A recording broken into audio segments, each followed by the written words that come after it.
Hello. അപ്പം ഇന്ന് ഞാൻ നിങ്ങൾക്കൊരു പുസ്തകം പരിചയപ്പെടുത്തി തരാം.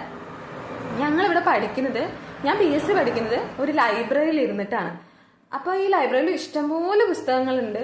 പൊതുവെ പുസ്തകങ്ങളൊന്നും PSC പഠിക്കാനുള്ള സമയം പോലും ഇല്ല. അതുകൊണ്ട് തന്നെ പുസ്തകങ്ങളൊന്നും അധികം എടുത്ത് വായിക്കാറില്ല.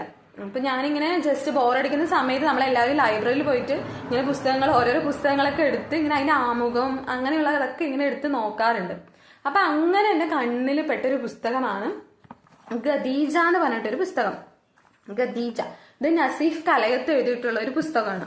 അപ്പൊ ഈ പുസ്തകം ജസ്റ്റ് ഞാനിത് ഇങ്ങനെ മറിച്ച് നോക്കിയപ്പോ ഇതെനിക്ക് വായിക്കാൻ തോന്നി. കാരണം എന്താ വെച്ചിട്ടുണ്ടെങ്കിൽ ഇതിന്റെ ആമുഖമാണ്.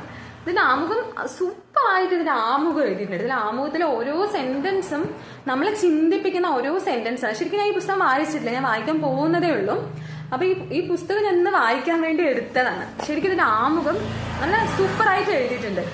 ഈ പുസ്തകത്തിലെ ആമുഖത്തിലെ ഒരു സെന്റൻസ് ഞാൻ നിങ്ങൾക്ക് വായിച്ചു തരാം.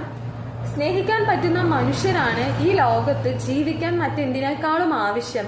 വീടാകാൻ, തണലാകാൻ, ചുമലാകാൻ, കൈത്താങ്ങാകാൻ പറ്റുന്ന ചില മനുഷ്യർ. സ്നേഹം കാണിക്കാൻ മനുഷ്യന് ഒരുപാട് വഴികളുണ്ട്. ഓർമ്മകൾ സമ്മാനിക്കാനും മനുഷ്യന് വഴികളുണ്ട്. അങ്ങനെ അങ്ങനെ ഒരുപാട് നമ്മൾ ചിന്തിപ്പിക്കുന്ന ഒരുപാട് നല്ല സെന്റൻസുകൾ കൊണ്ട് നിറഞ്ഞ ഒരു ആമുഖമാണ് ഈ ആമുഖം. അതുപോലെ തന്നെ ഇതിന്റെ ഫസ്റ്റ് പേജിലും അതുപോലെ അവരൊരു സെന്റൻസ് എഴുതിയിട്ടുണ്ട്. ഇതിന്റെ ഫസ്റ്റ് പേജിലും വേണ്ട ഇതേപോലെ ഒരു സെന്റൻസ് എഴുതിയിട്ടുണ്ട്. ഇതും എനിക്ക് ശരിക്കും ഈ പുസ്തകം എടുക്കാനൊരു പ്രചോദനമാണ്. അപ്പം ഞാൻ ഈ പുസ്തകം വായിച്ചിട്ട് എങ്ങനെയുണ്ടെന്ന് പറയാം. Okay, by.